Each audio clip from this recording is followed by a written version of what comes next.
So welcome back, everybody.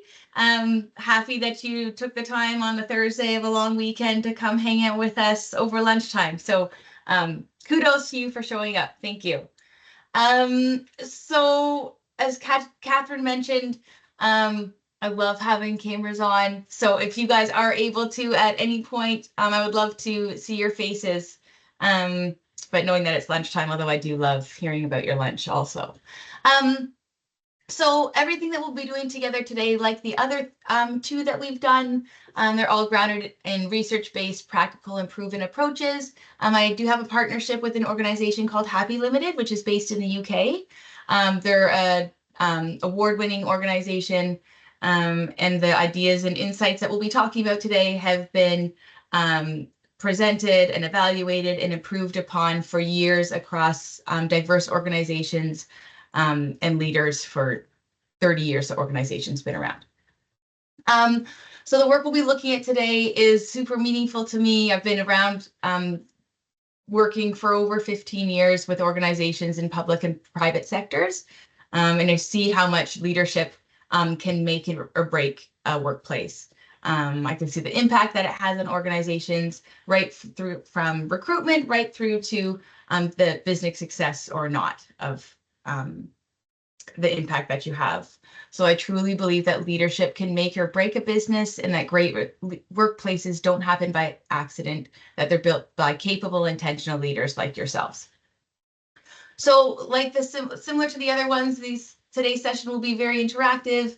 We're not talking about rigid methodologies that you have to follow to be successful. We're going to be providing a bunch of different ideas and methods that have worked for other organizations in the past to get you kind of sparking your interest, thinking a little bit differently about how you might lead and onboard new hires.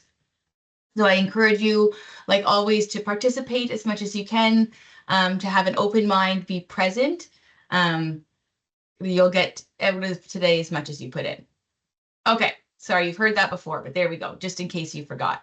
Hi, Eileen, thank you for putting your camera on.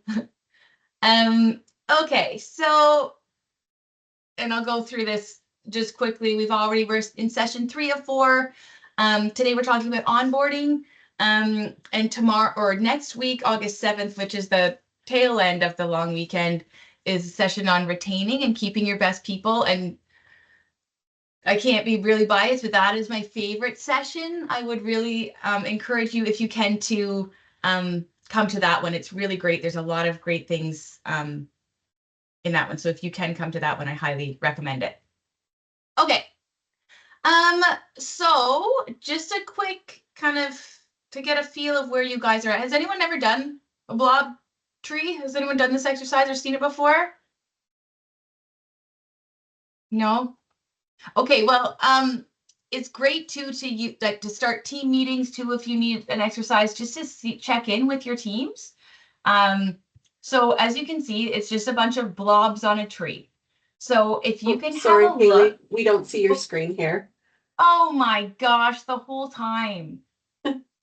Sorry. I guess that's there we go. We're good. Okay. Sorry. Thank you, Catherine. You guys can see it? Okay, so you're probably wondering, what's the blob tree about? Well, here's the blob tree. So it's, as you can see, it's a bunch of blobs on a tree. So I would like you all to have a look at it. And when you think about onboarding and the experiences that you've had or anticipating having in the near future, I'm interested in knowing which blob best reflects you today. So when you're looking at the tree, you can turn your camera on and unmute, or you can pop it in the chat, just the number of the blob and why you feel that way today.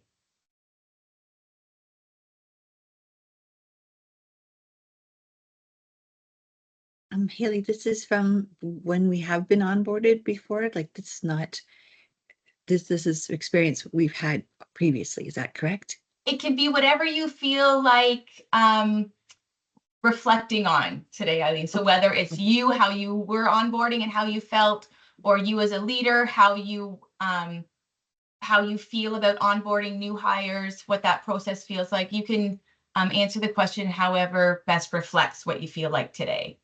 Okay. Then I would probably say in the past, I would probably feel like a number 6, and I'm always happy to find the number 7 that's helping me pull up. Wonderful. So recognizing it's a team kind of effort there. And Eileen, if you don't mind just reminding everyone where you're from. What? Sorry, I forgot to say that part. That's okay. I'm in Wyerton. Byerton. Perfect. Thank you. All right. And Sarah, number 9. Where's number 9 blob here? Oh, hanging off the tree, bottom left. Having fun as I start the process of onboarding, but still a long way to grow and learn. Wonderful. Yes, onboarding is a constant learning experience, I think. So that's great that you have the right mindset of smiling and having fun with it, which is great, Sarah. Thank you. Stephanie. Hi. You got a nice pair there. Yes. Yeah. I was going to Hi. say, I'm feeling very much like number 12 right now.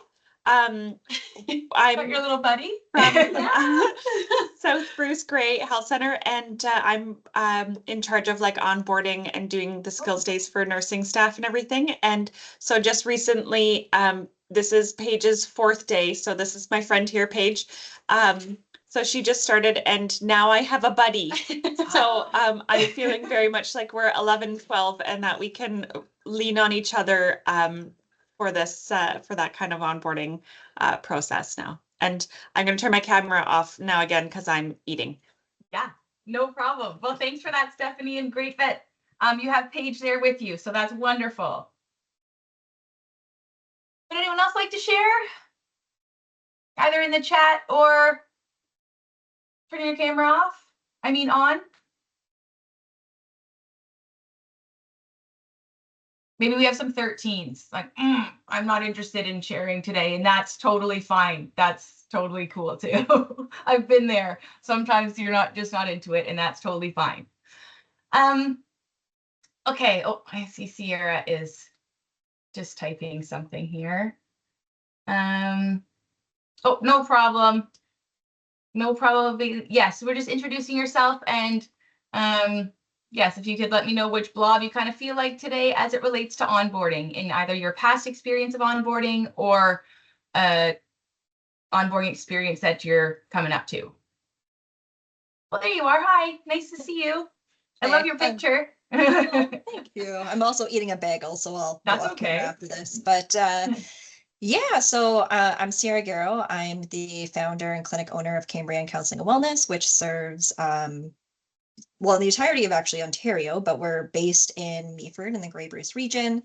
And so we specialize in ecotherapy and serving the entirety of the lifespan. We're a multidisciplinary clinic.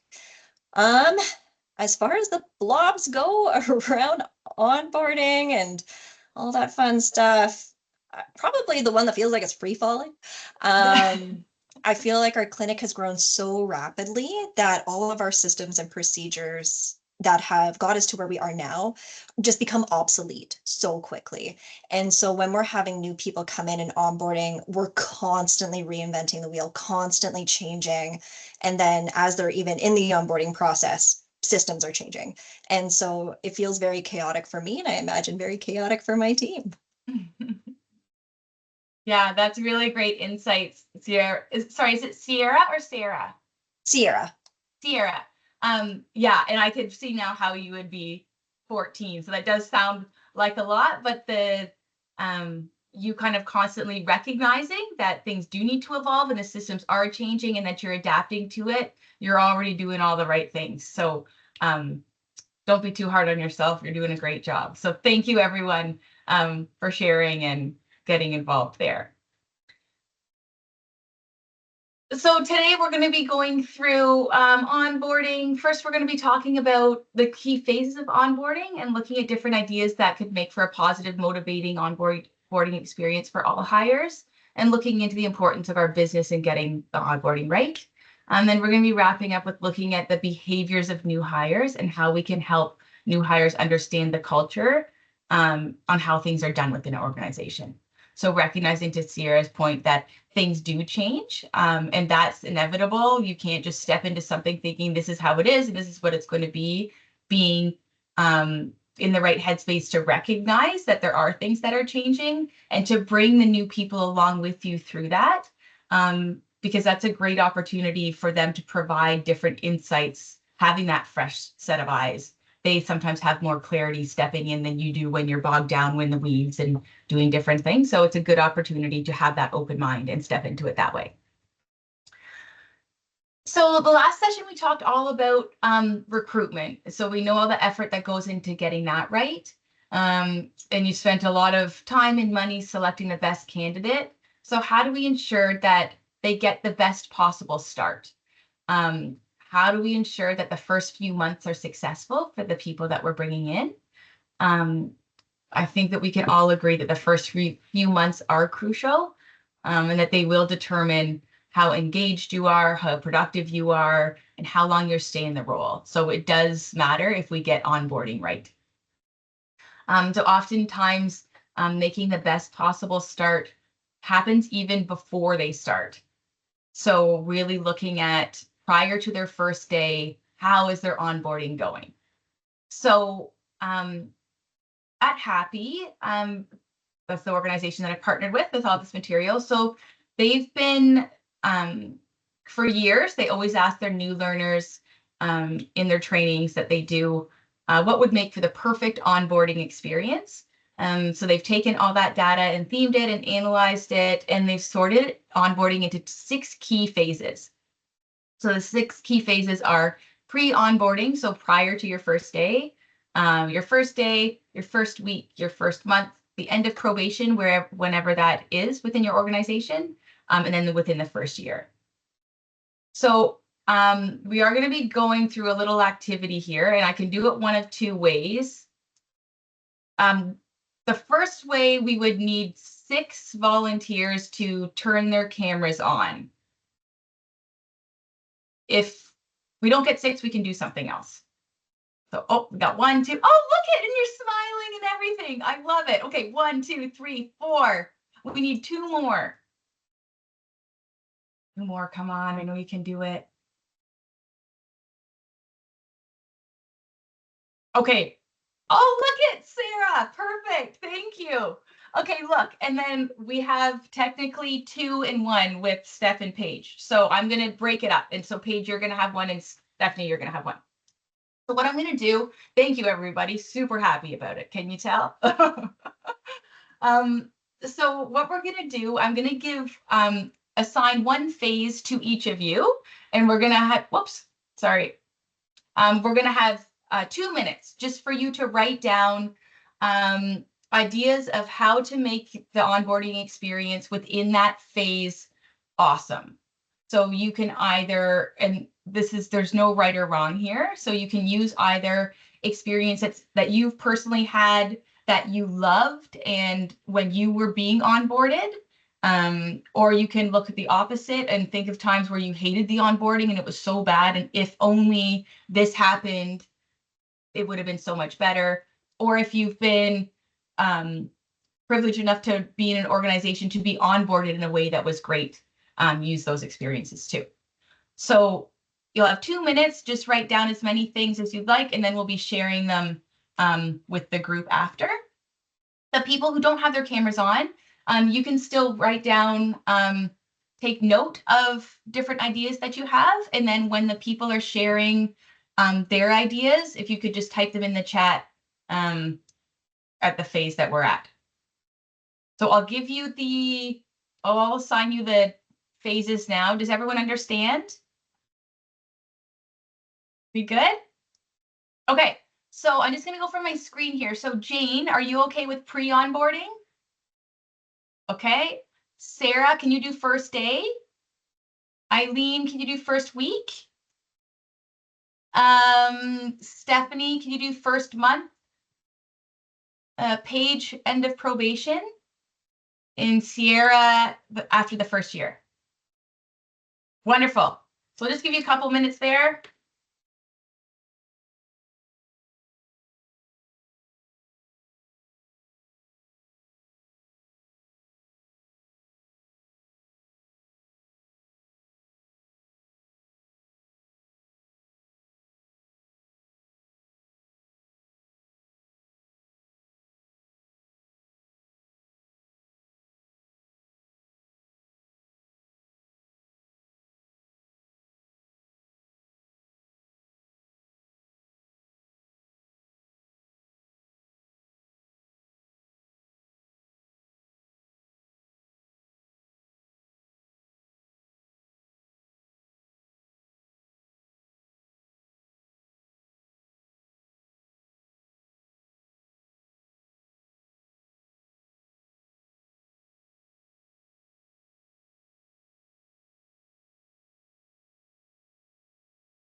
Okay, we'll just give a few more seconds to finish up. And this doesn't have to be a long, huge list, just a couple ideas just to get your brain going. Okay. Are we okay to share? Everyone good? Wonderful. Jane, would you like to go first? Oh, sorry, I see you're typing them. Or I just thought of one more thing that I wanted to put in. oh yeah, no problem. And you do you can want say me- it out loud if you prefer. Okay, so I just have this in bullet form. So for pre-onboarding, I suggested that HR or whoever is in charge sends the contract to the individual who the job has been awarded to, explaining conditions, pay, benefits, etc. There should be a phone call to check in if there's any questions prior to the start date. Then the last thing I was just entering would be a call from both HR and your like your direct supervisor. So you have those two connection pieces. It's less awkward and you have somebody to go to when you do arrive. Provide information to the person on what to expect the first day. Like, are they going to be doing computer-based learning, or what will they be doing? And include the meeting location, time, and dress code. Yeah, awesome. Nailed it. Very good. Thanks, Jane.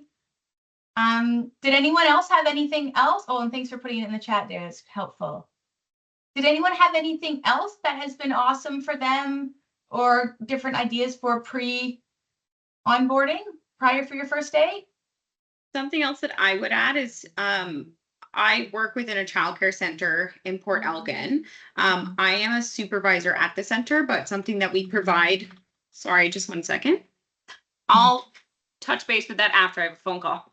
Okay. Ah, Yeah, Sierra, do you want to hop in?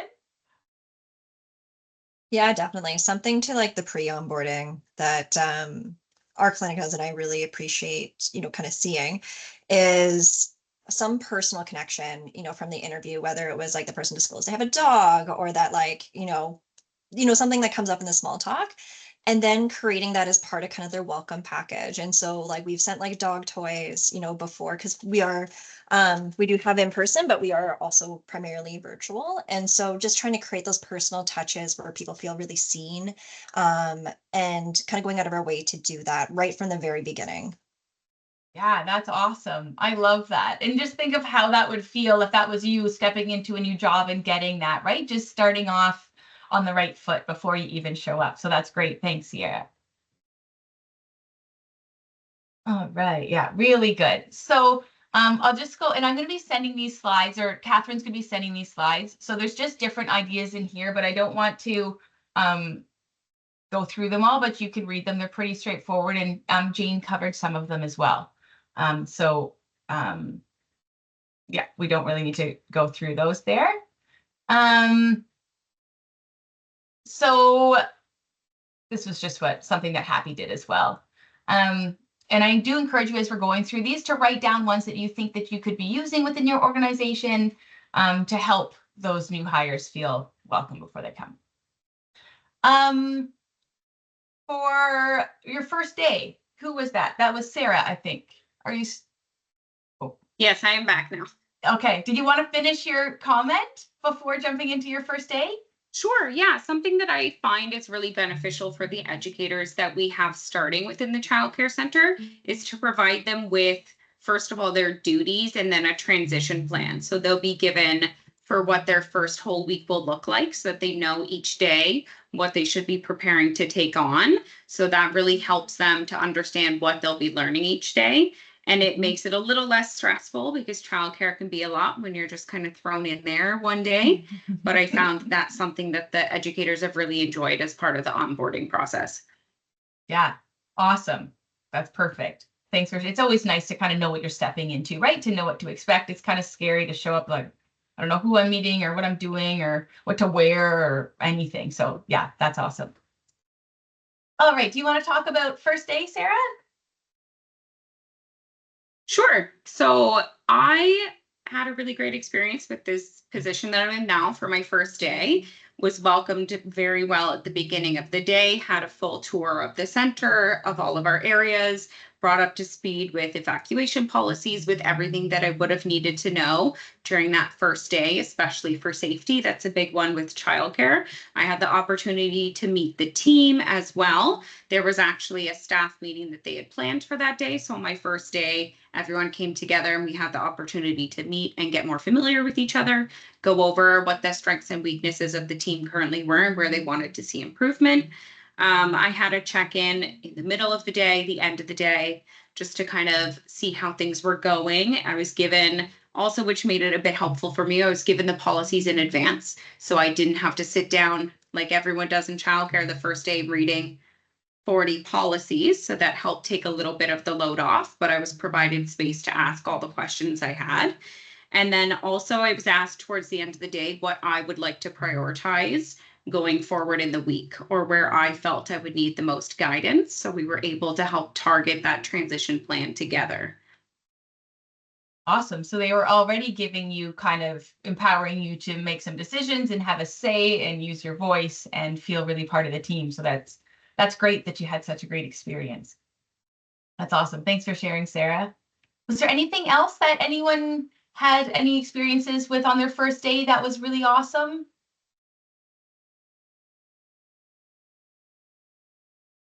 I can hop in really quick.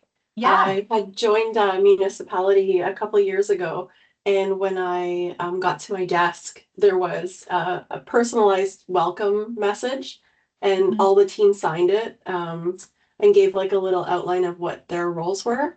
But it was like just that personal touch made me feel welcomed immediately, and it was lovely.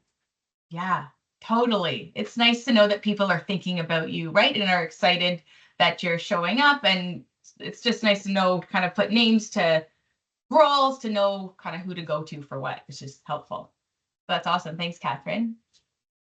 I would add something as well. Yeah.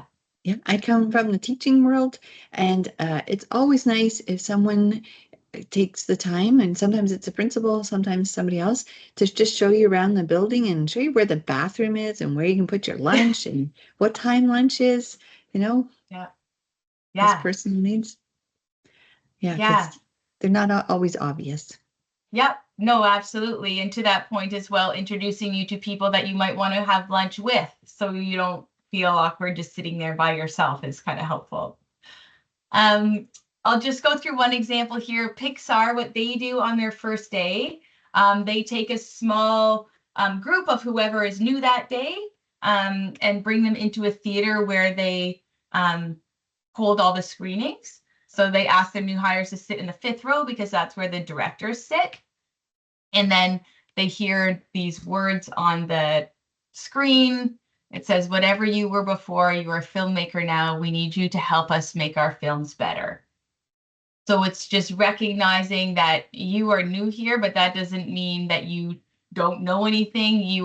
We hired you for a reason, that this is your job now, and we want to empower you to be able to make our films better. We need your ideas. We need you as you are to show up for us and to make better films.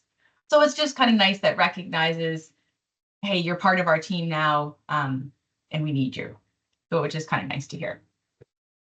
Again, a few more examples, but we won't, you guys can just read these. I will just talk about this point quick.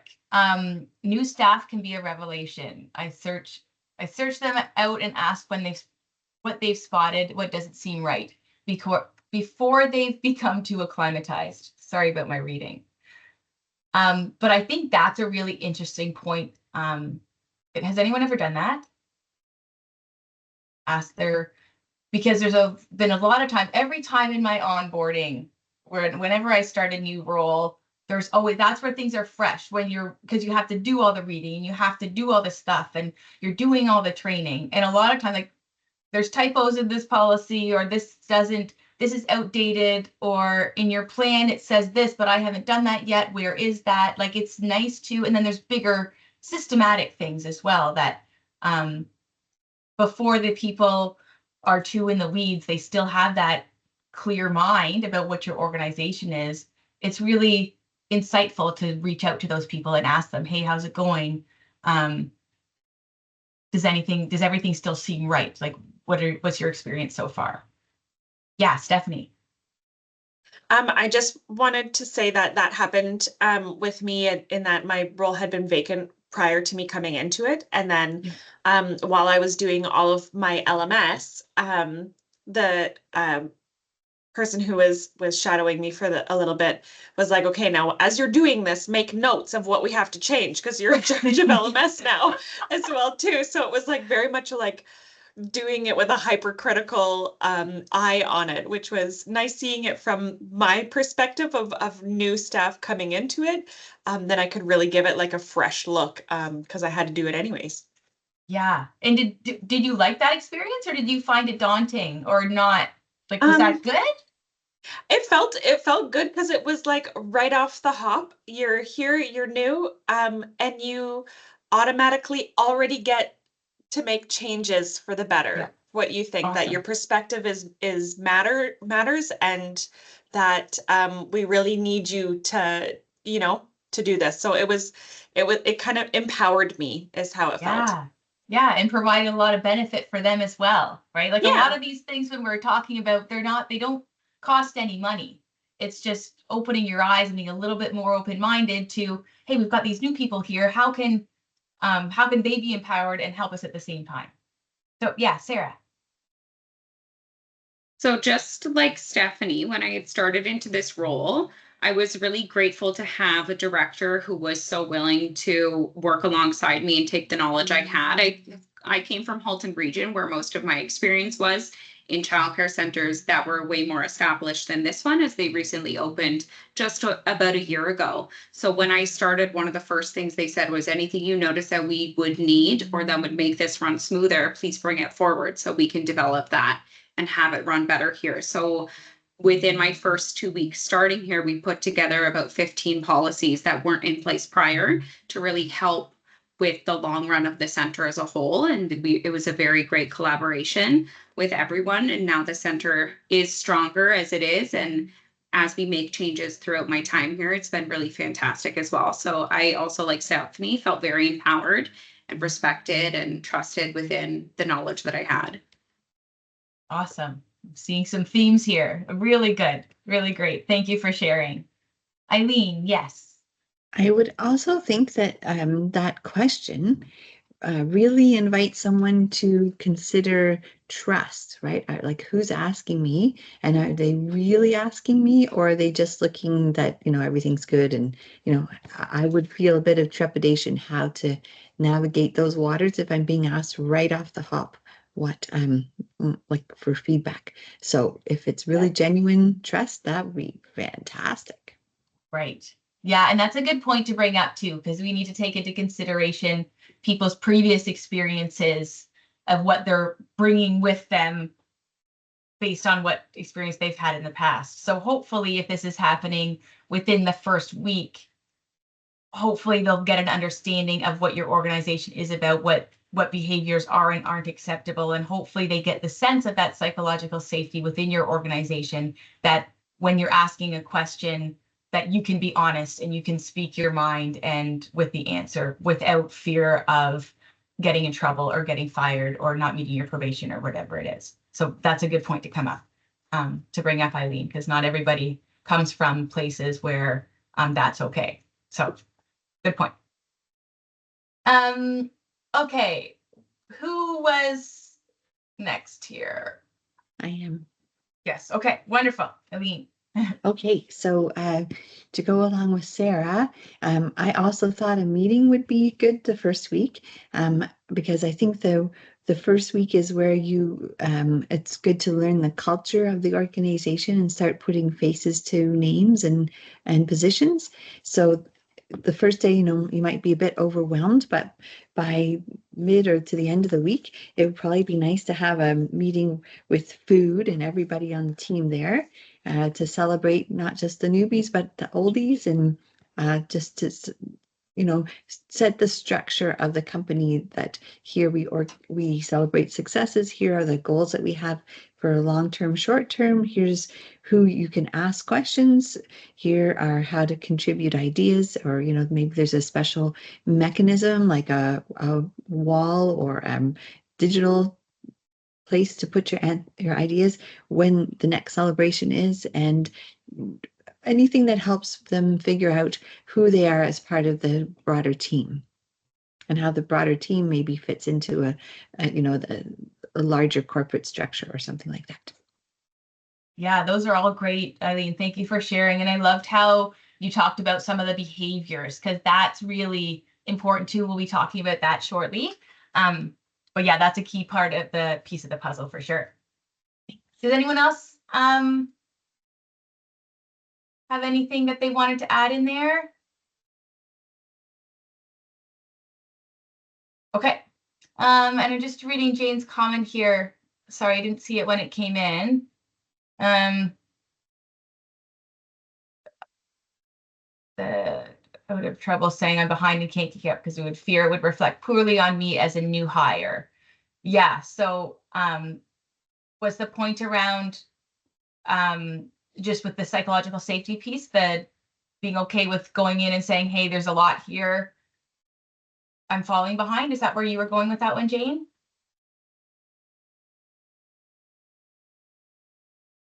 Oh, we can't hear you.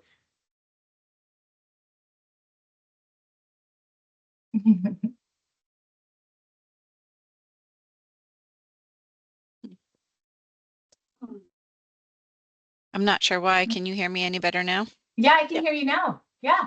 Okay. Oh.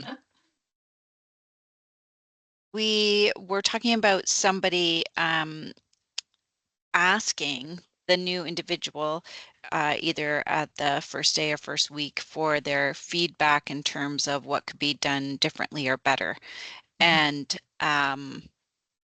that's a really interesting idea, because I don't think that a lot of people would feel that as a new person that they would have that much to offer. In my personal experience, yeah, I would have felt concerned about expressing feeling overwhelmed, overloaded, even in the first week, because I would have been concerned that would reflect poorly on me. And are they going to question who they've hired, or the quality, the knowledge that I'm bringing, that type of thing. So, but yes, no, that's a great thing to flag too, because I think a lot of people would feel like that. So when we talk about behaviors in just a minute, we can put like something on the wall that says, this is how we act here. This is what is okay and this is what's not okay. And when we put that right from the front, like right at the get-go, hopefully that would eliminate some of those questioning thoughts of, oh, well, maybe they'll regret hiring me. They could have got someone else who would be able to handle this. But having all your behaviors up front that you would like to see, or that everybody like their culture right up front, is helpful to kind of eliminate those. Okay, so the end of the first week is important time for checking that your new hire's immediate needs are being met, and finding out if you're meeting their expectations. So just that check-in is important. After the first week, so when we get into the first month, Sarah, nope. It was me. Who is it? Oh, yeah, it's Stephanie. It says Steph here. I thought it said Sarah. I can't read my own writing. All right, Stephanie, the first month. Okay, so the first month, kind of in our situations, is you'd still be paired up with your preceptor at this point, having kind of like your orientation shifts. So with that in mind, things that make the first month go really well is having a preceptor who is a good teacher. So having that preceptor open to teaching, which in the area of nursing, sometimes we have teachers who are not overly happy that they have another orientee with them. So making sure that they're having a good match with their preceptor for that. One of the biggest things is knowing where to find resources. So if you have a something that you need to accomplish or do, is making sure that they have those resources readily available to them. And, if you have like a policy, knowing where to go to look up the policies, knowing where to go for, or who to go to ask your questions. And then also, I just wanted to say, having the opportunity to ask questions. So having that kind of like safeness that we've been talking about, of feeling able to go and ask those questions if they're having concerns or anything, or knowing who to go to ask questions where they feel safe and comfortable asking. Also, being comfortable saying that I'm being left behind, or I'm struggling right now, or if they're coming to the end of their first month and feel like they're still lost, that they have the opportunity to say, I need more orientation, if they are coming to the end and aren't feeling competent yet. Wonderful. Yes, and that's kind of to get to that point, need to set the groundwork from day one about, like, it's okay if this pace is too fast, we can slow down. If it's not enough, we can speed up. It's really important that you continue to have that dialogue, and whether it's a preceptor, or whether it's a buddy, or whether it's a colleague that they work closely with, their supervisor, whoever it is, just continuing on those conversations right from the beginning, just to ensure that, so when it comes down to when they do have something that may not be as easy to say, that they feel safe enough to be able to speak up, to let them know. Wonderful. Thanks so much. Paige, do you want to, and here we'll go through these here. End of probation. Yes. Yeah, perfect. So the first one I thought of at this is celebration. I think if you're doing a big celebration with your staff, because I think for a lot of staff, that's probably a big breath of relief for them. So a good celebration. And then at this point, offering some feedback on how that orientation went and how that probationary period went. Feedback both ways, from the new onboarding staff and from the management team. And then next steps. What are the next steps for this person coming on? What does it look like? What does the rest of their career trajectory for them look like? Or what do they want it to look like? Yeah, absolutely. Totally. And that's kind of similar to what at Happy they have, and just to speak to this quote here, they get all of the staff who had worked with the new hire to fill out a questionnaire about the person, or like a survey about the person, that once they're going to be passing probation. So they ask them how to rate how well they're living the values of the organization, how they're doing in their job, like from their experience of working with them, as well as general feedback. And then all of that stuff feedback is provided to the person. So the feedback lets the staff member know that what they do well, what they can build on after the first few months. And it's kind of the final checkpoint. So this is Rebecca's quote. She was a new hire at Happy. And this was what she said about getting the feedback. She said, I remember getting that feedback and it felt fantastic. Reading everyone's thoughts, it made me feel seen and helped me recognize what different people valued and how best they work and how I can support others. So it's just a night, like when I first read them, like, that's wild. I can't believe that that's what they're doing. But it's, when you think about it too, it's like one of those word bubbles that talk about like the things you like about that person, because it really, no one's going to write that they're terrible, but so it really thinks that it helps to recognize what your strengths are and what people have recognized in you that you might have not recognized in yourself. Okay. First year, Sierra, do you want to talk a little bit about that? Yeah, so kind of what I wrote down and what we also do at our clinic, we call it a year in review. And so we kind of make this slideshow of the impact that the student or clinician has had on the agency. So the number of clients seen, and then comparing that also to the larger organization. So the number of clients we've served, and then really trying to kind of paint the picture of, kind of where they're at in their journey, and then having collaborative discussions of where would you like to see this next in the coming year? Like, what would you like these numbers to look like, when we do this again a year from now? Identifying areas of growth that the individual is wanting, also identifying areas of growth for the agency and getting that feedback. We usually ask, what do you need more or less of from me or, your direct supervisor? What can that look like?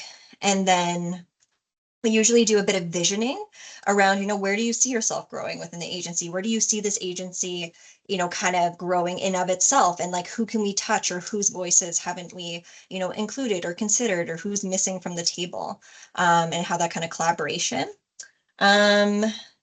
And then some type of like recognition, if possible, celebrating any accomplishments or milestones, like, maybe their conversion rate for clients is like 70%, which is very high for the field, and like making sure that we're taking time to really kind of recognize and also, reward for, exceptional kind of performance. And then some type of a wrap-up event, that brings the community together, whether it's, like sharing food, like kind of others have mentioned, or we've sometimes done like warm and fuzzies. So everyone writes like a warm and fuzzy, and then we put it in a like a little envelope, and we actually mail it to the person's house. And so they're all handwritten, and then they can keep those in their offices. So a couple clinicians have them on like their back wall and have been adding on it every year. So it's a really nice way to kind of transition into the next phase. Yeah, that's awesome. Those are like really, really good ideas. And I love how you incorporated kind of goal setting and visioning in there as well, because that kind of keeps them focused on moving forward as well, which is great. So thank you, everyone. This has been really, really great. We haven't even had to look at the things that are in these slides. You guys have such great ideas, and I hope that you were able to take note of some of the things that everyone was saying that you would like to try within your organization. So like we kind of were talking about that there is consensus that organizations need to think of onboarding as a much longer journey than we traditionally do.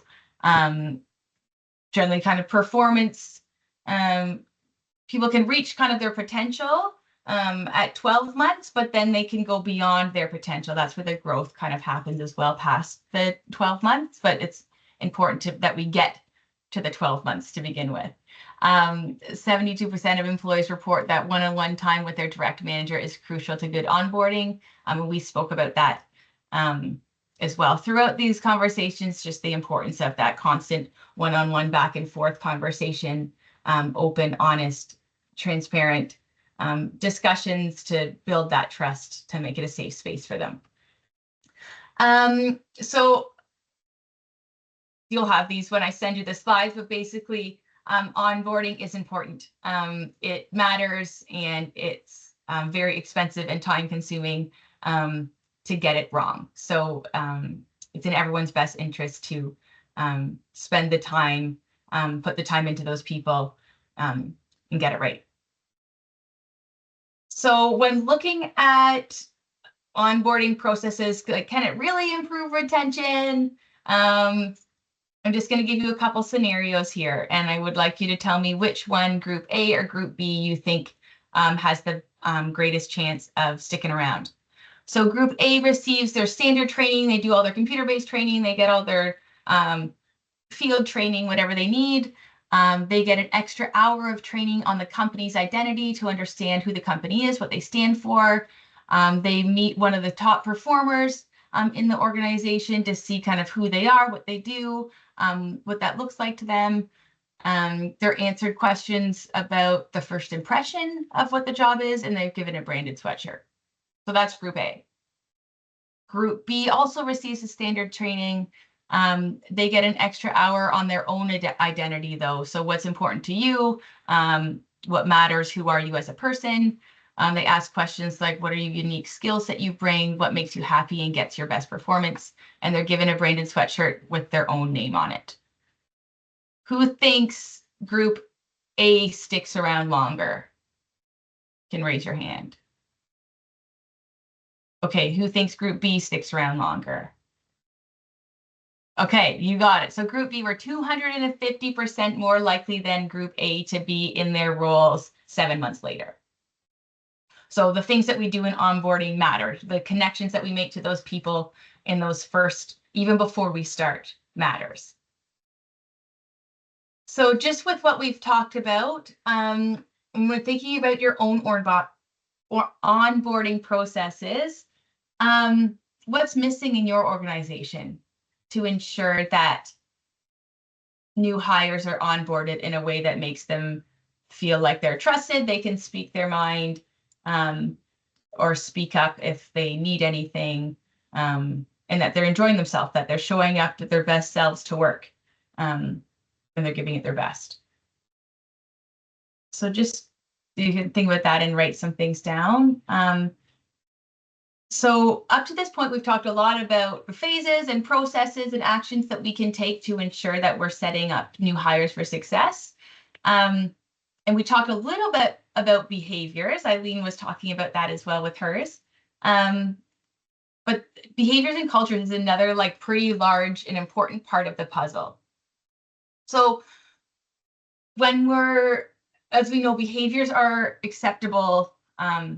Different behaviors are acceptable at different organizations. So we really need to be very clear when we're onboarding new staff about the behaviors that we want to see. So for example, some organizations, working from home, making your own hours, stepping out during the day to an appointment or whatever it is completely acceptable, whereas others behaving like that can get you kicked out in no time.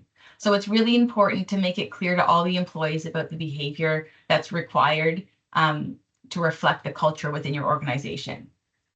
So so we need to be, I want to leave a couple of minutes for questions. So I'll just talk about these pieces at right now here, but if it's something that you're already doing in your organization, wonderful.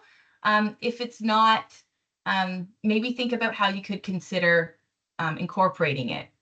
So this is an example of a poster that's in an employee section of a government building. So as you can see, it clearly states behaviors that are acceptable within this organization. And this document is posted kind of all over the place, is very visible. So it helps ensure that everyone's always on the same page in terms of expectations and how people expect you to behave there. It's an invitation to do any of those things without any repercussions. So some of the things on there, it's okay to say, I don't know, ask for more clarity, stay at home when you feel ill. That's a big one too, right? Say you don't understand, ask what acronyms stand for, ask why and why not. So, and you can go all the way down there, but just having that up there opens the door to telling people, hey, we're going a little bit too fast here in this, can we slow down a little bit? Like, I'm not feeling too well today. I'm going to stay at home to keep everyone else safe here. So it's nice to just have them all up there right from the start. So you don't have to be asking those awkward questions. It's all just right there, which is wonderful. Happy also has something like this. It's a what to do and what not to do list. It used to be very equal. The what to do and what not to do's were pretty equal. Now it's the whole thing is what to do, and there's only one what not to do. And it's the only thing is what not to do is to not speak up. So it's very, and all employees get those, and those are posted everywhere in their onboarding. Does that make sense to everyone? Yeah, okay. So just like an internal question for you just to take note of or reflect on, but in your onboarding currently right now, how clear are you about the behaviors you want to see? We know about processes. I think you guys are doing great in terms of how clear you are about the job that you would like those people to do. But how clear are you on the behaviors that are required to either do the job or just to work within the organization? And then one last thing is a successful induction should be a two-way process. So onboarding should be two ways. We've been talking about this throughout, that we need to have open conversation opportunities for the new hire to be able to have a voice and speak about how they're doing, what they need, what's working. So at Happy, what they do, they ask team members to fill out an appraisal form at the end of every month for the first 3 months. So just to see how the role in their organization is comparing to their expectations. So questions that they have on this form include, how well are you supported by your mentor? How well are you supported by your team? How well are you supported by other team members? How well is your job living up to your expectations? Are you getting the training you need? How much have you learned? How well is the organization living up to their expectations? What's your overall verdict of your experience? What are we doing well? What would you like more of? And what could we do better? So those questions are asked at the end of every month for the first 3 months, just to ensure that, and the feedback is acted upon. So they go back and they talk to their mentor, or whoever, the preceptor, whoever it is that they're reporting to, or working with throughout their onboarding, and they discuss those things. It's an open, honest conversation. It's not just a dust collector that they're going to then file it and not look at it. Okay, so just in summary, quick, we talked about the first few months of new employees' experience is crucial. We looked at effective onboarding processes through each of the 6 phases and how we can improve retention. And then throughout onboarding, being clear about the behaviors that we want to see, and checking in that successful onboarding should be a two-way street. There are a couple comments in the chat, Haley. Yes, thank you. Sierra, would an example be providing them scripts, examples, decision-making tree? And I'm sorry, I didn't see that when it was coming in. What were we just talking about? The two-way process? I think the behaviors, the previous slide.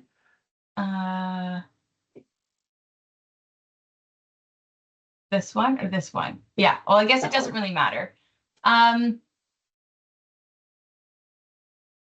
I think it's more so of not so much that, and in your field with the counseling pieces, that's a little bit different, but it's not so much in respect to the role.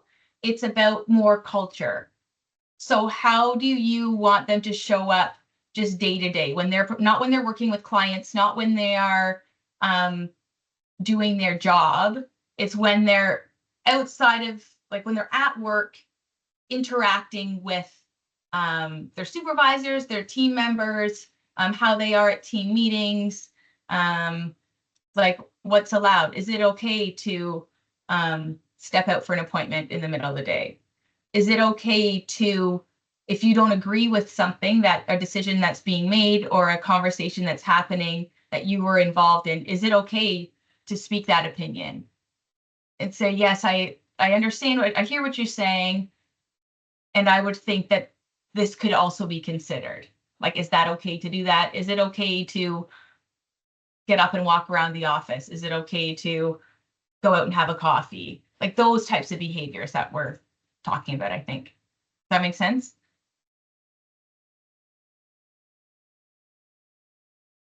Yeah, okay, perfect. Jane, an evaluation form may get more honest answers than face-to-face. Feels safer. Yes, true. And it depends on people's comfort levels and where they've come from, like their past organization. This being honest, especially in a new organization, is sometimes tricky if you don't feel safe. So writing it down is sometimes better, and people prefer that. Not everyone likes to have those conversations. So providing those options, the more options, the better, to ensure that you're meeting the person where they're at. Does that make sense, Jane? Mm-hmm.